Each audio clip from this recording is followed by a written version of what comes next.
All right, so this video will be chapter 6.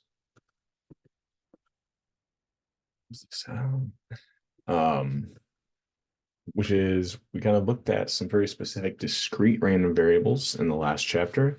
This one we're going to look at continuous random variables. So we're thinking about continuous variables. So this started. There we go. Then we're thinking about a variable that we don't know what the outcome is, so similar to the discrete random variable. However, the value that we see, the numerical value that this random variable could take on, can be any value in between intervals. So before we had, you can only see 1, 2, 3, you couldn't see 4.957. Now, right, we can see those integers, those still could be values for a continuous random variable, but we can also see decimal values in the middle, right? So there's no kind of, I guess, think about it as there's no number that's off limits, essentially. So, we think about income, interest rates. We measure these things out to several decimals. So interest rates of 5.39, 75 even. So um, these are going to be continuous variables where we can see essentially non-technical way decimal values. So we're thinking about continuous distributions. When we had discrete distributions, we could kind of draw out when we had discrete random variables, we could draw out their distributions using a bar graph.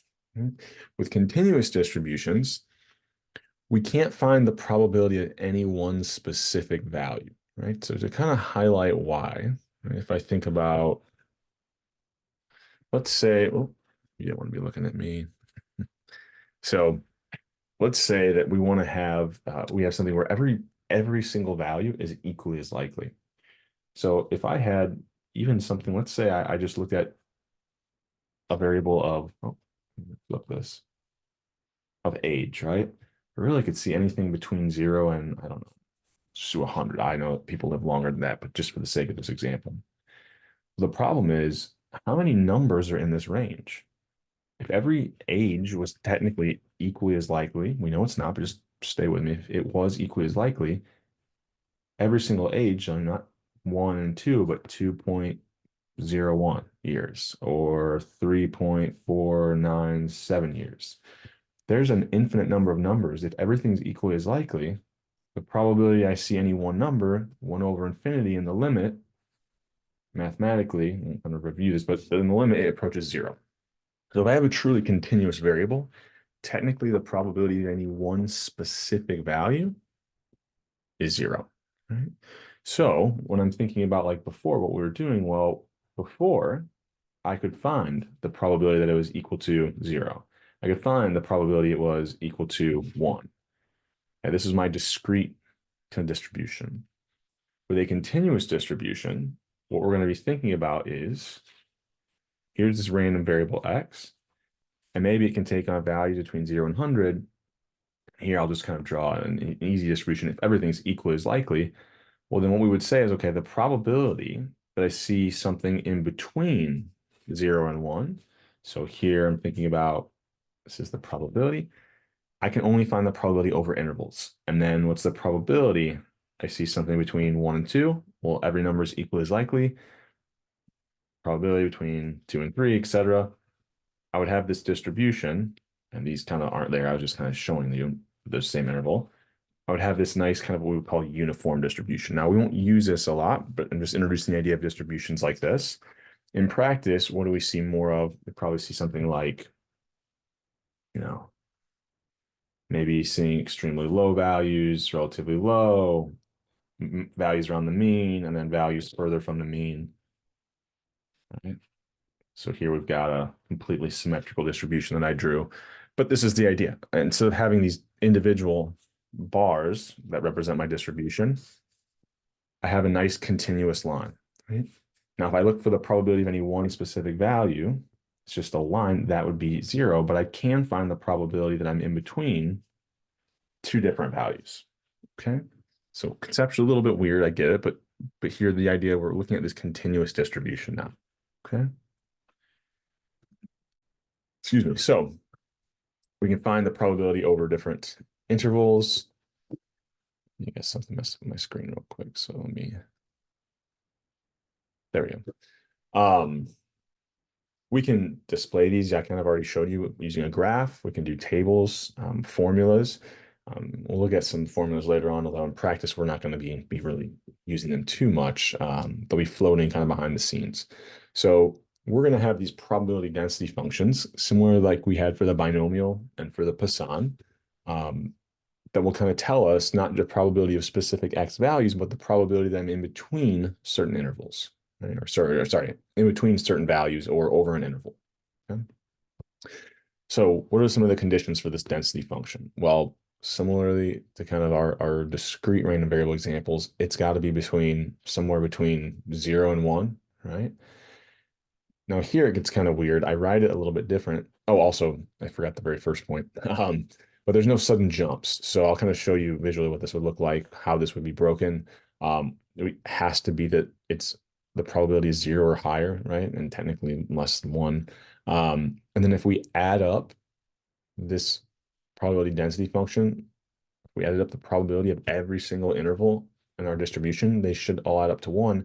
Well, what do we have to say now? Because we have this nice continuous line, essentially, we're looking for the area under the curve, or we want to integrate that function. Right?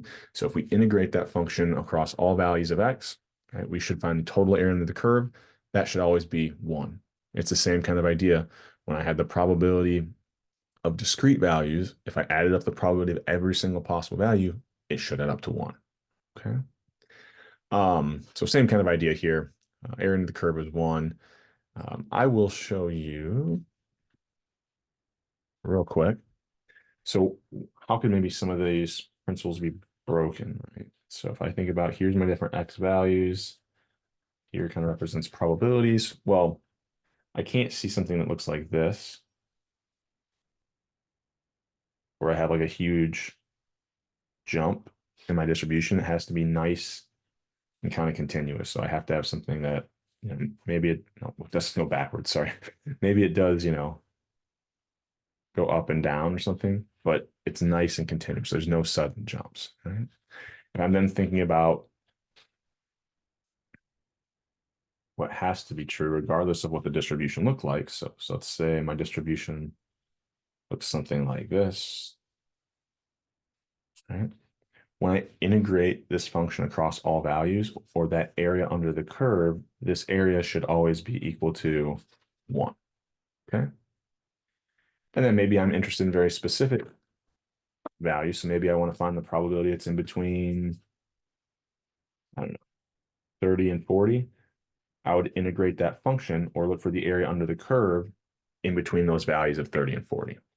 Okay. So that's the idea of a continuous. Oh, I didn't want to show this. Hold on. Shared the wrong screen.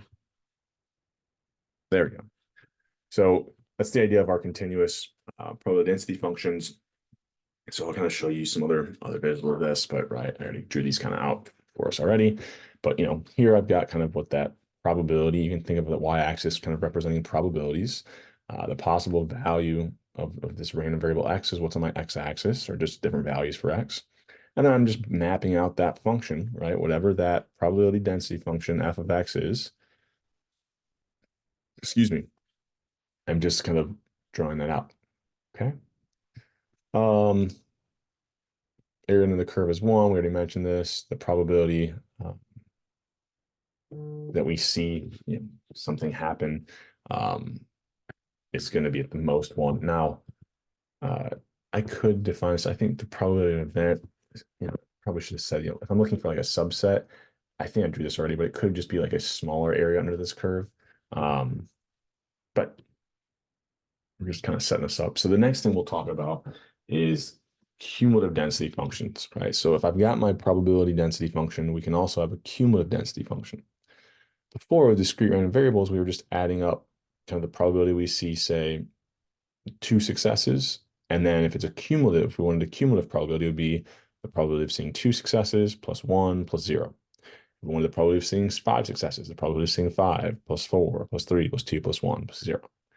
The cumulative density function, essentially what we're going to be doing is saying, okay, look, I want to know the probability that I see this value of x or anything below it, or the area under the curve up to whatever that X value you're interested in is.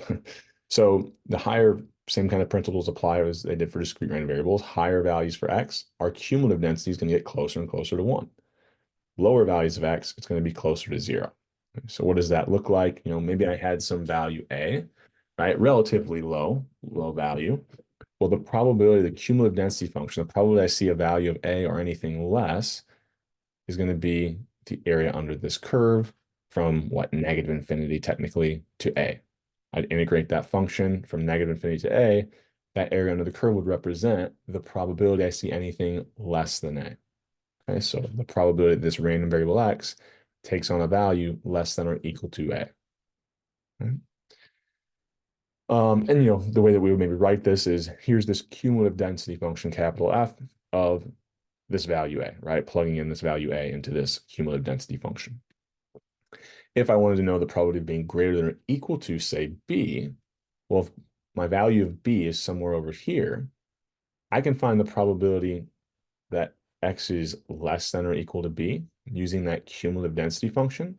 But I want the area to the right of B, right, being greater than. So I want to integrate from B to infinity this function, find the area under the curve. What we a lot of times do in practice, and we did something similar with discrete random variables, instead of finding, the probability is greater than B, what I have to first do is use that cumulative density function to find the probability that it's less than B, and then subtract that from 1. Why does that work? Because the area under the curve is 1. So I know if I split it at this point, this area plus this area have to add up to 1. So if I know the probability it's less than B, 1 minus that gives me the probability it's greater than B. Okay. What if I want to know what's in between two values, right? A and B. Well, there, I'm looking for the area under the curve in between these two values. So I would integrate that function from A to B.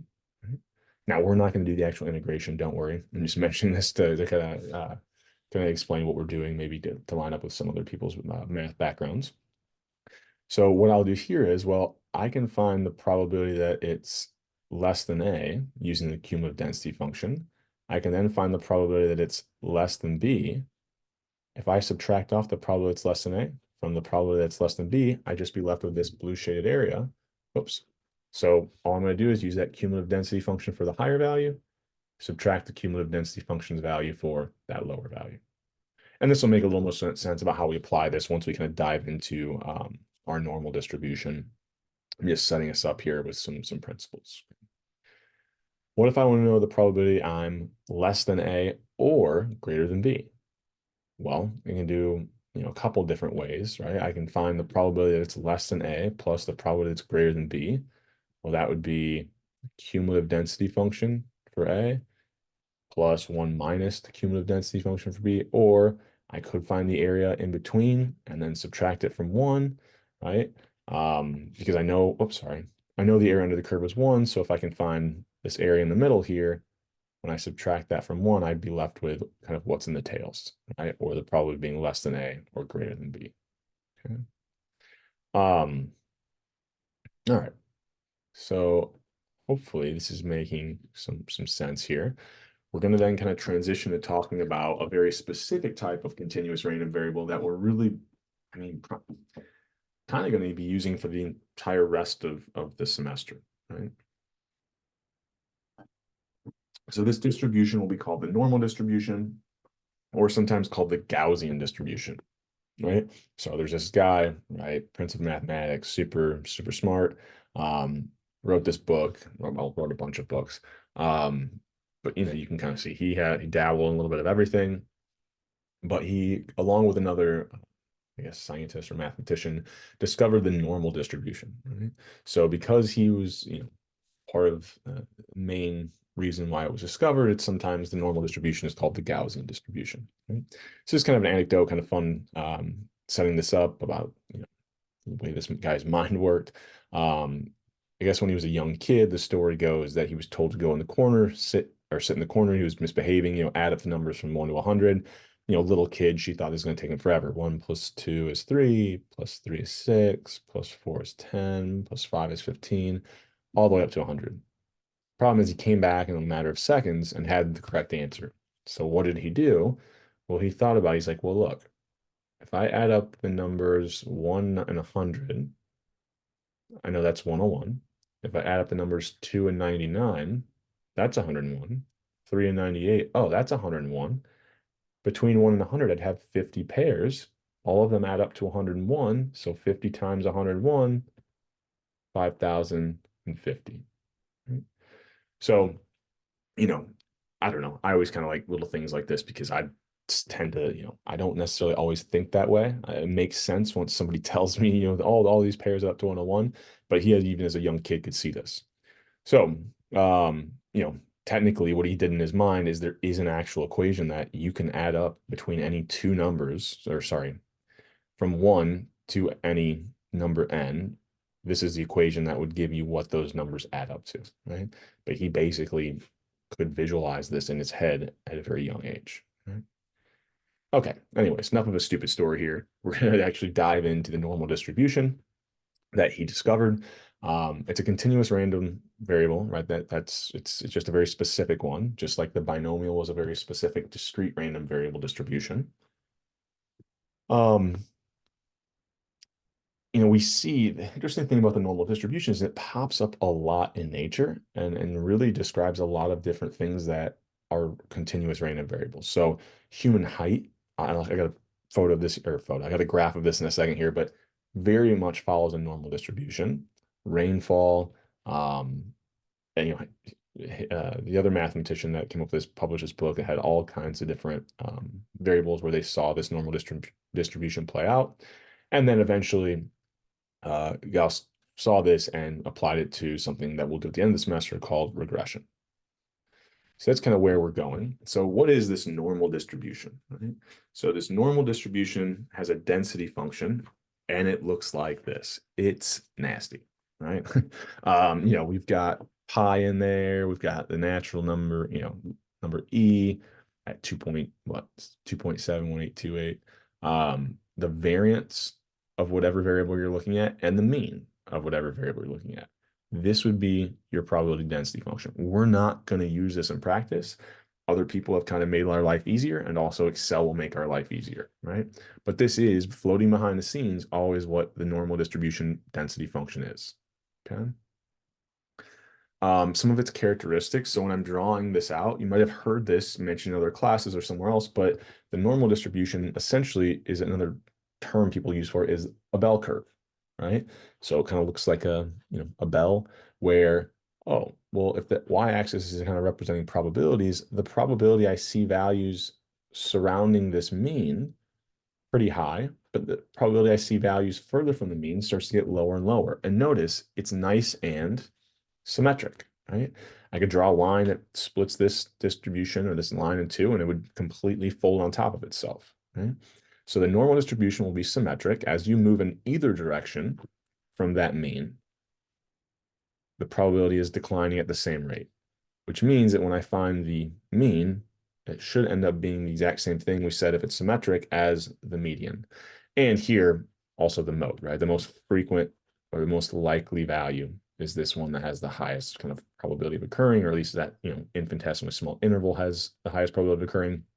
So we get this nice symmetric distribution. Now it is still going to be defined by our mean and our variance. So I don't think I have, yeah, so I've got some visuals here instead of drawing this out for us. But, just because we have a normal distribution, it looks like this. We have several types of normal distributions because part of the equation was the mean and the variance of that specific variable. Well, the variance of income, much, much different than the variance on, I don't know, age. Or the mean for income is very different from the mean value for age. So what's that going to do if we're looking at normal distributions with different means, different variances? Well, if it's different means, right, all that's going to do is say, okay, look, if I had this in normal distribution, and let's say this is, I don't know, the average income in Indiana. I don't know if this ends up being true, but if I then look at the average income in Wyoming, maybe it also follows a normal distribution, right? But people in Wyoming are making a little bit less, right? So it kind of shifts my distribution. If I then maybe compare it to, I don't know, New York, well, there's a higher than average income, or sorry, than average. Higher on average, their income is going to be higher than Indiana's, and so it shifts that distribution to the right, right? So we kind of think about 3 different states, 3 different groups, and maybe they're all normally distributed. It's just that that normal distribution is centered around a different mean value, okay? I like my slides, but I also think I can do maybe, I'll say a better job than what I have on the slides, but I think something that makes a little, help kind of clarify this a little bit. So let's say I'm looking at a normal distribution. Looks something like this. Got, here's the mean, right? And I don't know, we'll just put a value to it, and we'll say that the variance is 10, okay? If I instead had a higher variance, but it still had the same mean, so I've got a second group. So maybe this is something like, I can believe human IQ, right? I could actually think about human IQ, and I think it is actually centered around 100. This is actually maybe the distribution on female height, or for height, female IQ, sorry. If I then compared that to a second group, which was males, and said, well, what does male IQ look like? Well, if we look at the data, male IQ ends up having the exact same mean. So its mean is going to be equal to its median. It's also normally distributed, just like female IQ.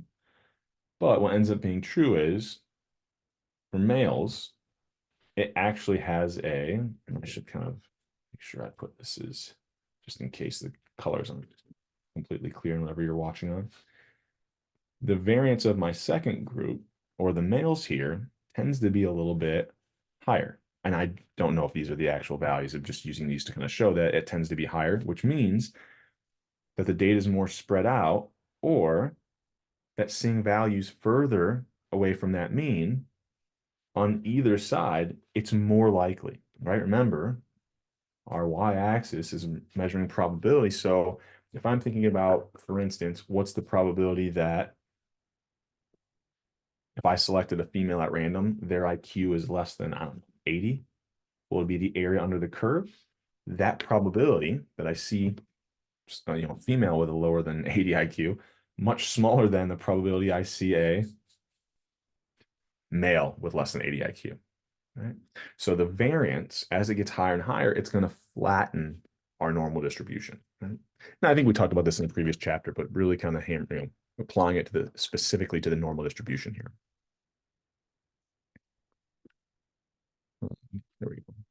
So I think I've got another visual here, just with more values, but maybe I'm going from, oh, why did that? Somehow my font size changed and I didn't like that. Excuse me. So here I've got higher and higher variances. And notice, oh, as the variance gets higher and higher, it's flattening my normal distribution. Still centered around the same value. All of them have the same mean. It's just that higher variance is kind of flattening it out. I can compare male and female height. Well, I know that male height tends to be higher on average, or the mean is higher. So sure enough, its distribution is shifted to the right. But similar to IQ, male height is kind of noticed here, it's a little bit flatter, which means it's more spread out. Notice like even where the tails kind of hit is 55 and 85, as opposed to females, it kind of hits right around that 55, but only at like just above 75. So here, the flatter the distribution, the higher the variance, we would say for male height, there's more variation than for female height. Okay. Okay. So because the mean shifts our normal distribution, the variance kind of flattens or peaks it. I guess another way of thinking about this is, oh, sorry. The lower the variance, the more peaked our distribution will be. The higher the variance, the flatter it will be. Right? So we know that the normal distribution is defined by these two things. Right? So the way that we'll typically write these random variables, these continuous random variables that are normally distributed, is here's this random variable x. It's normally distributed. I don't even know why this is the convention, but tilde here is kind of our convention. And here's its mean, here's its variance. Okay. So in some of the problems we'll work through, I'll kind of give you the information, and this is the format that I'll use. Okay. The very special case of the normal distribution, which we'll end up talking about a lot more next chapter, is going to be the standard normal distribution, right? Um, I shouldn't say next chapter. We'll focus on it more in future chapters. But here, what is a standard normal distribution? It's a normally distributed variable that has a mean of 0 and a variance of 1. Okay. So, what ends up being interesting here is if I do have a standard normal distribution, any value that I see, so let's say I saw 2, right, as the value for x. Well, how far away from the mean is that value of 2? 2 away from 0. Well, what's the variance? The variance is 1. Or what's also the standard deviation? Well, the square root of 1 is 1. So the value of 2 would be 2 standard deviations above the mean. And what if I saw negative 1.5? How far away from it is how far away from the mean is it? Negative 1.5, right? If the standard deviation is 1, it's negative 1.5 standard deviations below the mean. Okay. So this should look like something similar to what we talked about before, which is, basically these values for x, if it comes from a standard normal distribution, it's going to be like our z-scores that we talked about, right? Where the mean, how many standard deviations away from the mean is the mean? 0. So it's a z-value of 0. But then if it's a standard normal distribution where I've got a standard deviation of 1 and the mean is 0, now seeing a value of -2 means I'm -2 standard deviations below the mean. Seeing a value of 1, I'm 1 standard deviation above the mean, et cetera, et cetera. Okay. So just a reminder, what is a z-score, right? Well, a z-score we said was when I take some value, right? Whatever variable I'm looking at, I subtract the mean, divide by the standard deviation. Once I do this, my z-score tells me how many standard deviations away my x value was. If I can get my mouse show up, there we go, from the mean. That's what our z-score tells us. So, if we have a normal distribution, we know its mean, we know its variance, or we know its standard deviation, we can turn different values for x into what we call z-scores, right? Or how many standard deviations away is that specific x value from the mean. So the z-score for the mean, I've already mentioned this, will always be 0. If I'm 3 standard deviations away from the mean, my z-score, 0 score for a point. Oh, I don't know how this happened. Maybe I had an auto update. All right, there we go. Z-score. That's 3 standard deviations away. Well, I said away, so it could be +3, could be -3, depends if it's above or below the mean. So the sign there tells us, is the value below the mean? If it's negative, if it's positive, it means it's a value that's above the mean. What ends up being true if we do kind of turn some different values for a random variable x into z values by subtracting the mean divided by the standard deviation, those z-scores will always represent a standard normal distribution, right? Because the mean would have a z-score of 0, right? And it's just, you can go through the mathematical proof that by subtracting the mean, dividing by the standard deviation, you end up with kind of this nice normal distribution where you've got a standard deviation of 1. Right? Well, if I've got a mean of 0, standard deviation of 1, that represents a standard normal distribution. Okay. So, yeah, I think this is a good one to kind of map this out. So in general, what we're going to do is we're going to start out with some random variable x. We're going to think about different values for, right? So here's the mean. Well, if I turn this into a z-score, I would take the mean, subtract the mean, divide by the number of standard deviations. So actually, let me write this out. I think it can make a little more sense of this. So if I want to turn the mean into a z-score,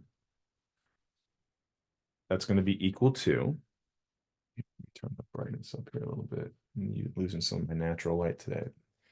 So I'll take the mean, subtract the mean, divide by my standard deviation. Well, 0 divided by anything is 0. So that mean will always have a z-score of 0.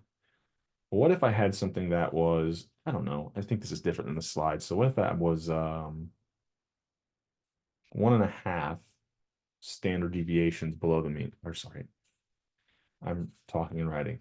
Let's say I saw a value that was 1.5 standard deviations below the mean. So this is my essentially X value that I'm looking at. I would then turn it into a z-score by subtracting the mean, dividing by the standard deviation. Well, what happens here? The mean minus the mean, this would cancel. I'd be left with negative 1.5 times the standard deviation over the standard deviation. This cancels. And notice I end up with this z-score of negative 1.5. Right? So that's why, the mathematical proof as to why, if I'm thinking about things that are, 1.5 standard deviations away from the mean, by turning them into a z-score, I get this nice interpretable value, which negative 1.5, representing it's 1.5 standard deviations below the mean. Okay. And I can do this for a bunch of different values, which is what I did here. All right. Oh, it disappeared on. Oh, hold on. I shared the wrong one. There we go. So that's what I did here, right? I looked at values that were 3 standard deviations below, 2 standard deviations, 1 standard deviation below. What are their z-scores? Well, 3 standard deviations below the mean, -3. 2 standard deviations below the mean, -2. 2 standard deviations above the mean, +2. Okay.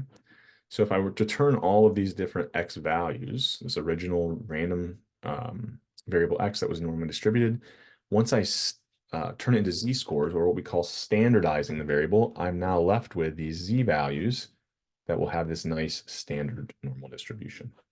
Okay.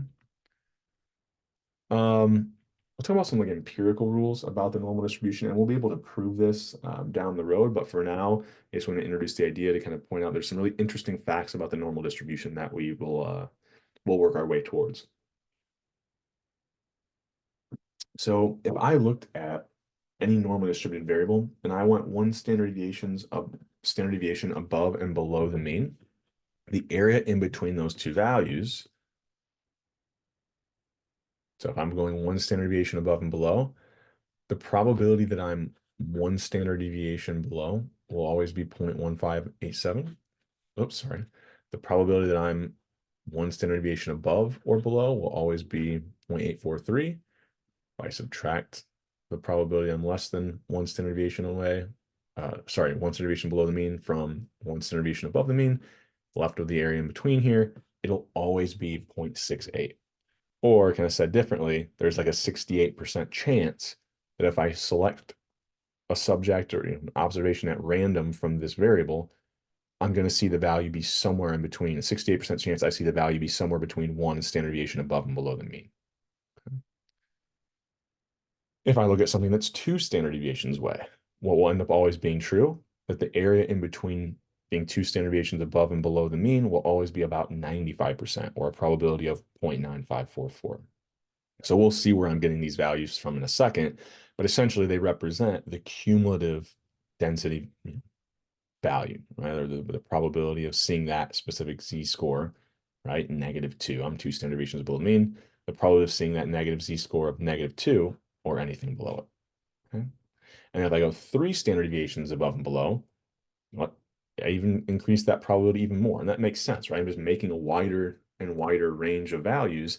It's going to be more likely I see the actual random variable take on a value that's in that range. So once I get to 3 standard deviations away, I mean, I'm almost at an area of 1, right? Not quite, right? But 99.7%, is a pretty close to 100. Right? So where is this coming from? Right? Where am I getting these kind of different areas? Why is this always the case? Right? No matter what variable I'm looking at, if I'm looking between 3 standard deviations above and below, why is it always 0.997? So we're going to use our z-scores to kind of show why that empirical rule holds. Okay. So we already talked about we can use these cumulative density functions to find the probability I'm in between two values. Okay. So this cumulative density function for our normal distribution, it's pretty nasty. I mean, probability density function didn't look that nice, right? The cumulative density function is even more difficult. So one thing that's nice is people have already done the work for us, right? Once we turn our random variable x into a standard normal distribution, someone's already done the work. So our standard normal table we'll look at called the z-tables, and I'll have this file up on Canvas. We'll eventually see pretty quickly here, either this video or the next one. We can use Excel to actually make our life a little bit easier, but I'll show you how people used to have to do it in practice, and also some of you might like using these standard normal tables. So, oops. If we think about an example where, okay, look, I start out with some normally distributed variable. I don't know what the value for x is, but whatever it is, I turn it into a z-score and I find that the z-score is negative 1.29.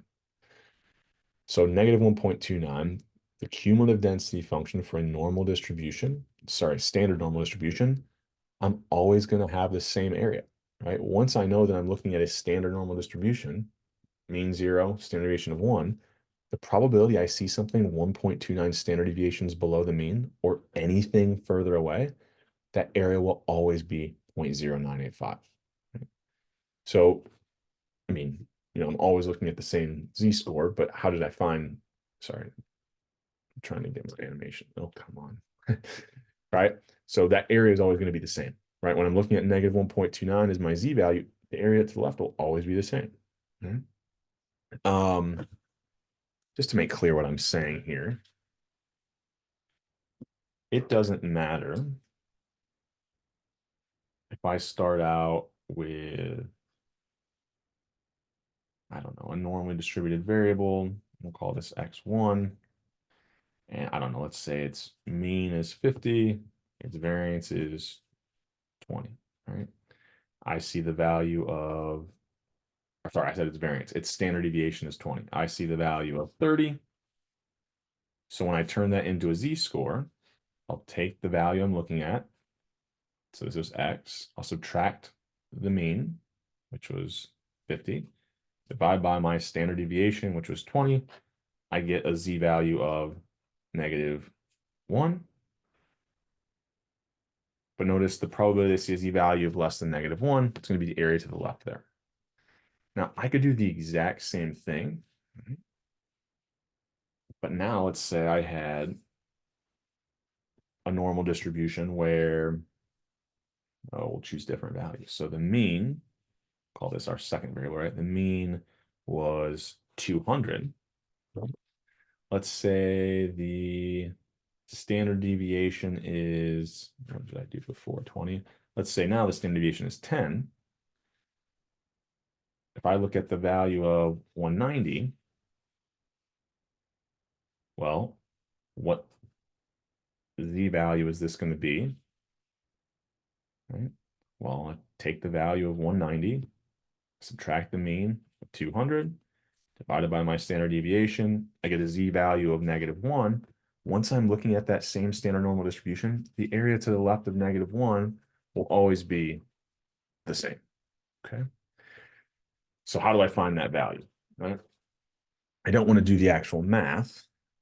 I don't want to integrate that probability density function from, negative infinity to negative 1.29. So other people have already done this work for us, right? And they've put it into this table. Now, this table, I understand it's a little bit small here. Make sure I'm sharing the right thing with you guys. Yeah, okay. The way that I read this table is this first column is going to be my z-value that I want to find the area to the left of, or the probability I saw that z-value, something that many standard deviations away from the mean, or anything below it, right? Anything even further from the mean. So here is going to be the first decimal of my z-value, or my z-score. Here's the second decimal. So let's say I had that negative 1.29. So I go down to negative 1.2. That's going to be my first decimal. I then go all the way over to, well, it's my second decimal, 0.09. Right? I'm then going to find where those two kind of meet, right? So negative 1.29. The probability I see a z-value of negative 1.29 or anything to the left, always 0.0985. So anytime I find that z-value, I'm always going to have that same area or probability to the left. Right? Excuse me. What if I wanted to know the probability of being less than positive 1.29, right?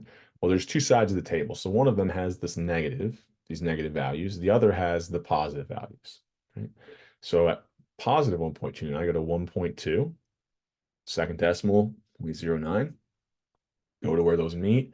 The area to the left of positive 1.29 is 0.9015. So I can look up any other values, right? I could look up 2.34. I could look, and always find the area to the left. Okay. So this density, the cumulative density that we were looking for is essentially what this table is telling us, right? I want to point something out here.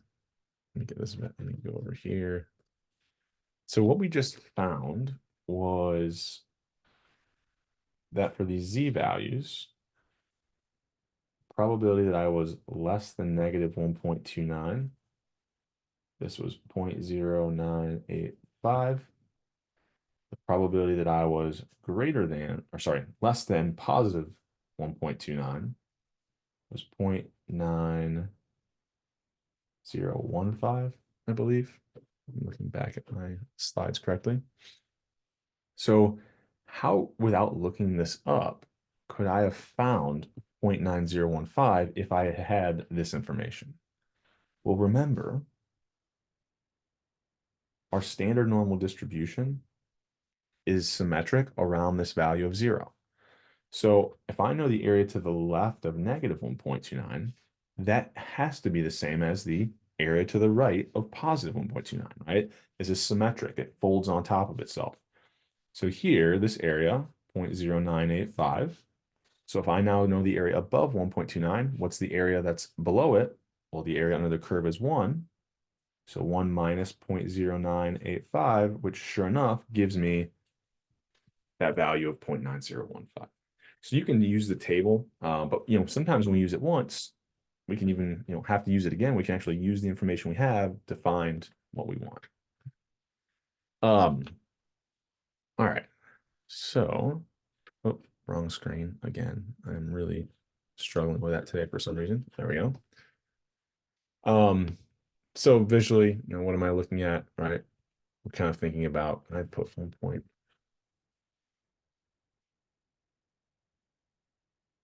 I didn't catch that typo before looking through this. So, the area to the left of positive 1.9.9015. So we kind of already walked through that. So just some typical z values we're going to see pop up a lot, are the following, and that's because notice the probability that I see something 1.29 standard deviations above the mean or anything below that, it's like right at close to 0.9 or, sorry, 90%. Here, 1.65, the area to the left of that z-score, close to 95%, so on and so forth, right? So these are going to be the z-values we see pop up a lot out to the second decimal, okay? I already kind of walked us through this, right? I can find the probability that I'm greater than 1.29 by simply 1 minus the probability that I'm less than that, right? It's symmetric, so another thing to kind of remember, if I'm looking at that z-value of 0, the area to the left and the right of it, 0.5.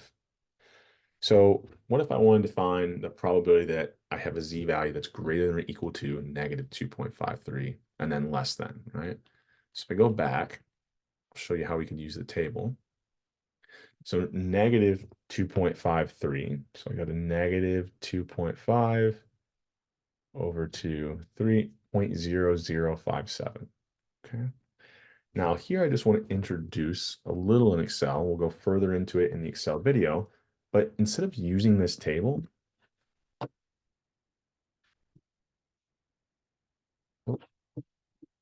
screen. So here we go. So blow this up so we can see what I'm doing.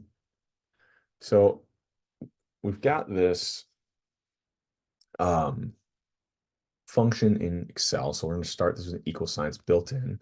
So norm.s.dist, right? So this is telling it I want to look at a standard normal distribution. For the sake of this class, the only way that we'll use this is we're going to tell it the different z values. So I think ours we just said was what, negative 2.53. That was the z value we were interested in. And then this cumulative option, we're always going to want to use the, thinking about using this cumulative distribution function. Technically, if I put a 0 in there and it's not cumulative, we said if it's truly continuous, technically the probability of any one value should be 0. I believe this option, I don't really ever use it or anything. I believe what it does is it like looks at an infinitesimally small interval, um, so that it can actually give you a probability. But we're only ever going to use this option where it's true or put a value of 1, right? So we want to make it cumulative. That's why we have to tell it that 1. If what I'm saying, if this, what this function will do is essentially look up the z-value of negative 2.53 in that table and then return to you the cumulative probability that you saw negative 2.53 or anything below it. Now, we just found that was what, 0.0057 if memory serves? Sure enough, 0.0057, but we can even get it out to even further decimal by using Excel. So the table, like, we're a little bit constrained, right? In fact, what if I had like a z-value of, oh, I don't know, move this over, 1.287. Well, I can't go to the third decimal here.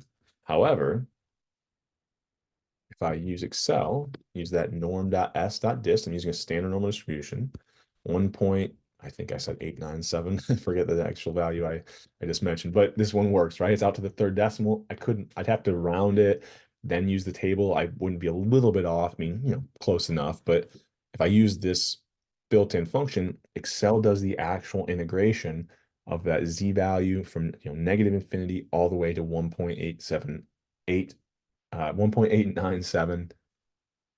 And here I can actually get that probability, right? Very precisely. So using Excel, using this norm.s.dist function, I think is a really good practice for this class. The table will be on there on Canvas, the file. You can use the table if you have some prior experience or if you're comfortable with that. But I think this built-in norm.s.dist function is just going to make your life a lot easier, right? When it comes to homework, exams, things like that. Okay. All right, so we went through all of this. What else do I want to mention about this? So yeah, we could find the probability being greater than or equal to. What would that be? Well, if you know the probability is less than negative 2.53 was 0.0057, the probability that I'm greater than that value would just be 1 minus that, or 0.9943. Now, if this was a question, instantly what doesn't make any sense? When we're finding these probabilities, the lowest a probability can ever be is that something can't happen, which is a probability of 0. Negative values don't make any sense for us. Okay. And also I just had some stuff just to kind of wrap up this discussion on standard normal distributions and normal distributions. When we look out at actual data, so I had this huge so it's called the National Longitudinal Survey of the Youth. They followed people like from when they were in their teens all the way through adulthood. So when you looked at the height measures once they were adults, you can kind of see, like, I believe I pulled out male height here. Let me think. So this would be like 5'9" or 10. Yeah. So I just pulled out male height. Sure enough, very close to a normal distribution here. I actually found this data. I'm not into CrossFit, so don't worry. But I happen to see, I am kind of interested in it. I think it's interesting. But I saw them put something out there, and they were like trying to, oh, look, this is, if you do this many reps, and I forget what the exercise was, you're in this percentile. If you only do 192 reps, you're in the 40th, et cetera. And I was looking at these two distributions. I was like, oh, this is kind of cool because they don't really understand this, but like this is human performance. A lot of times we look at like biological stuff. So I mentioned earlier, I think rainfall, like in a human height, like a lot of these things in nature that we see tend to be normally distributed. Human performance here also really close to a normal distribution, right? So I thought that was kind of an interesting real world example. Also kind of interesting here, like the mean number of reps isn't that much different for men and women here. And it's really kind of wild that they're really a similar height, which means that the variance is pretty similar across males and females, or sorry, between males and females when it comes to human performance here. All right. So what happens if we start out with a variable and it's not standard normally distributed? Well, we can't use the table, right? The table is only for a standard normal distribution. So in the next video, I'm going to kind of split this up. We'll go through how do we take a normally distributed variable and kind of turn it into a standard normal distribution or standard normally distributed variable, and then find these probabilities that we might be interested in.